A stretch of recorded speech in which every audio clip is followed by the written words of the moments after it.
pinapasikat lang si Trililing kasi laging talo sa eleksyon. Correct, no? Maniniwala ba wala kung hindi mo pa na-realize, Trillanes, kahit na anong sabihin mo, wala ka ng impluwensya sa tao, no? Tumakbo kang vice president, talo. Tumakbong senador, talo. Tumakbong mayor, talo.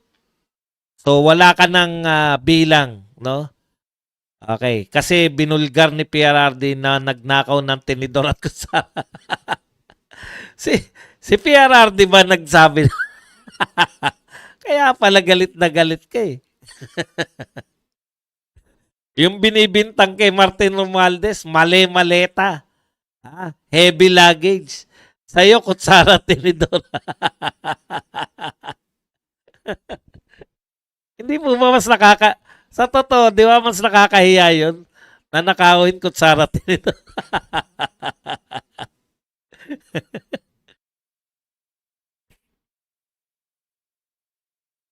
BBM nagbebenta ng 20 pesos na bigas sa mga nasalanta ng lindol.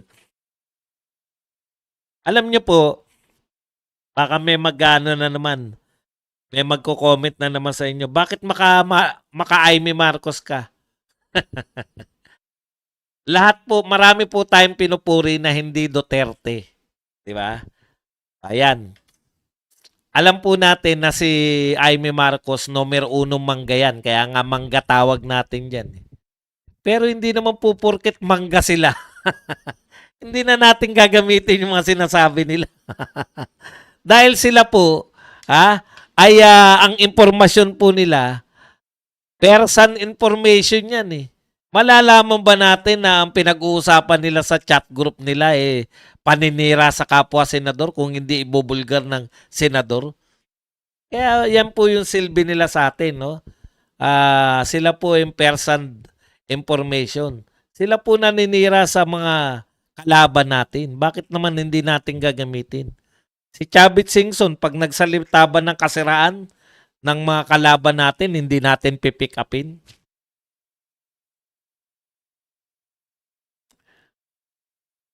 Kasi nagbebenta ng 20 na bigas sa mga nasalanta ng lindol, Ate Carmen. Dakit del Rosario, selos at inggit lahat ng mga Macamarcos, Romualdez at Araneta. Kasi walang nagmamahal sa kanila. Sila-sila lang. 'Di ba? Nakita nyo ba yung pagkakaiba pagka si BP Sara at si BBM ang nagpunta sa mga lugar? Dinudumog, 'di ba? Yung isa, kumakaway sa kawalan. Boss, i-stop nila yung hearing kasi nakaalis na si Tamba, safe na. Rolly Antonio, kita nyo yung ICI? Hindi pa raw dapat i-hold yung mga anong tawag doon sa i-hold mo na yung kayamanan ni Martin? Bakit daw hindi? Syempre, pinapatakas muna yung mga yaman eh.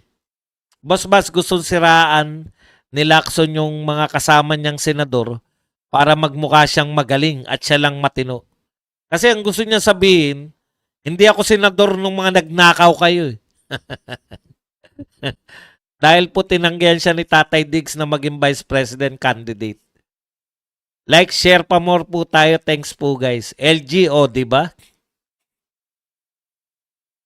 Hi Lacson. Kung hindi ka tumanda, hindi ka naging pasaway.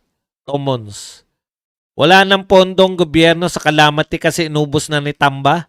Ipinamudmod sa pumirma na impeachment ni BP Sara. Joel Velasquez. Correct. Ngayon, para nanlilimo si BBM, nangingi ng dagdag na emergency fund.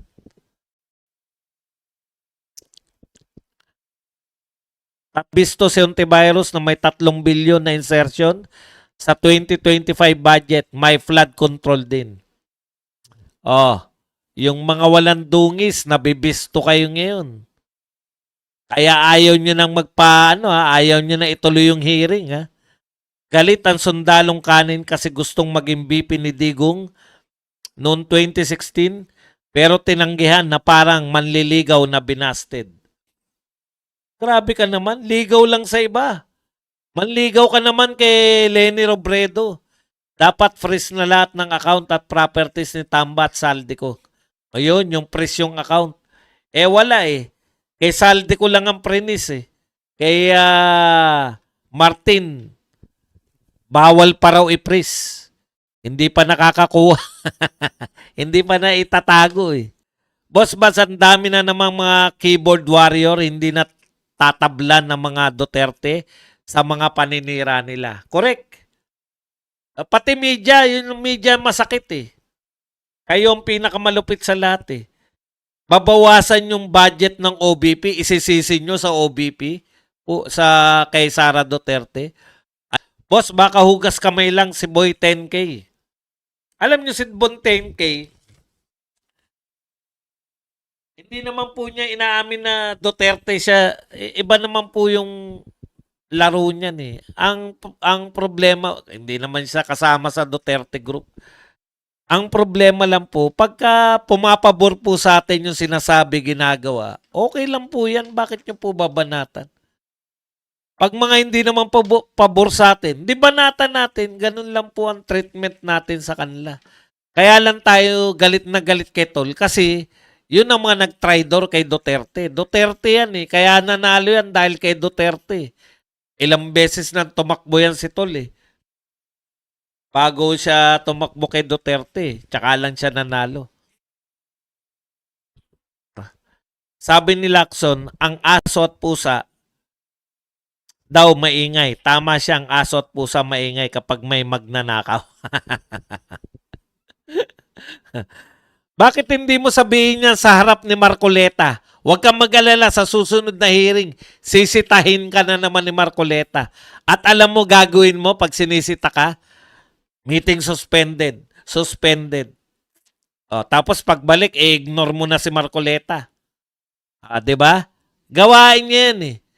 Di nagsasalita, mamaya na yan. Sasabihin niya kay Marcoleta, Mr. Chair, I have an inquiry. Parliamentary inquiry. Mamaya na yan, patapusin mo muna. Mr. Chair, kinakailangan to ngayon. Mamaya na yan, patapusin mo muna. Mr. Chair, kailangan ko sabihin to ngayon. O sige, magsalita ka muna. Pag hindi niya kursunada yung sinasabi ni Marcoleta, meeting suspended, pak.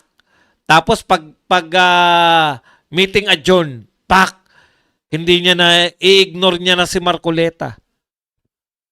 'Di ba? Style niya yan. Style mo, kuha namin kagad.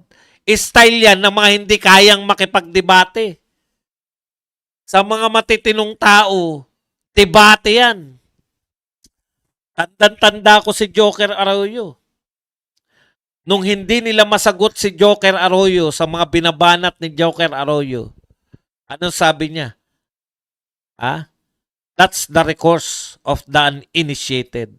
Ibig sabihin, yan yung recourse ninyo. No? Yung mga walang kakayahang makipagdebate sa aming matatalino. Ang recourse ninyo ay mambalatuba. BBM pababain na sa pwesto, siya ang ulo sa lahat ng kaguluhan. Marami po nananawagan ng ganyan. Kaya lang talagang kaapit ko eh. Budget ni BP, 902 million lang. Pero ang communication ni Ate Claire, 1.4 billion. Ang lupit talaga. Yun lang ang gagawin ni Ate Claire. Magdakdak. Tapos 1.4 billion. I-freeze lahat ng assets ni Martin at Romualdez. Ayan. Martin, Romualdez at Saldico. Tess Renon, Boss Buzz, di ba sabi ni Lacson may 60 congressman na kasama sa flood control fiasco? Bakit wala man lang siyang pinangalanan sa hearing niya? Agaw eksena lang kasi yung ginagawa niya eh. Alam ko sinabi niya yan, yung hindi pa siya yung sa Blue Ribbon eh. Anim Blue Ribbon chair para lusot ang mga sabit. Interparliamentary excuse. Gandang araw po, boss. Sabi nga ni Marcoleta, sa totoo lang, accountability na hinihingi ng tao eh. Tradisyon lang na interparliamentary courtesy. Courtesy lang nga yun eh. Ibig sabihin po, ang binibigyan po ng mga courtesy, yung mga matitinong tao. Hindi yung mga magnanakaw. Hoodlums in suits yan si Lacson. Ontiveros 3.3 billion. 750 para sa flood control, sir. O, kita mo? Pati pala ikaw may insertion. Magkano 25% ng 750 million? O, yan yun. Sabi ni Bryce Hernandez, walang lusot. Lahat binigyan. Boss Buds, totoo ba na wala na si Tamba sa Pilipinas? Aba, wala po kung kinala. Yan po yung sinasabi natin eh. Totoo man yan o hindi. Dapat, ang una nyong gawin, total pinagbibintangan na siya, yung mapigilan nyo yung paglabas ng kanyang mga kwarta. Boss Buds, yung mga nabanggit na Diskaya, hindi pa kasama yung sinabi ni Manong Chabit, boss. Buds, kina BBM na project, boss. O yun nga eh. Ayaw na nila yun kasi pag may lumipat sila ng probinsya, itatanong ng tao, bakit ayaw niyong imbestigahan sa Ilocos, sa Bicol? Buti, paano ma-press basura ni Tambaloslos? Nasa Bolt basura niyan. Correct. O, kaya nga kahit ma-press yung mga asset, wala rin dahil ang tunay na malalaki nilang asset ay naroon sa mga maleta. O, ang problema niyan, baka mailabas yung maleta na yan sa mga true private plane. Yari tayo dyan. Afternoon, Boss Buds. Amelita Olegario, bakit si Romualdez lang at si Saldico? Bakit hindi kasama si President Bongbong Marcos at yung asawa ng presidente na si Lisa? Sila ang mga utak sa nakawan. Opo, huwag kayong mag-alala, may magtuturo din yan. Nagpapahiwatig na nga si Saldico eh, na hindi siyang utak kung hindi yung pumirma.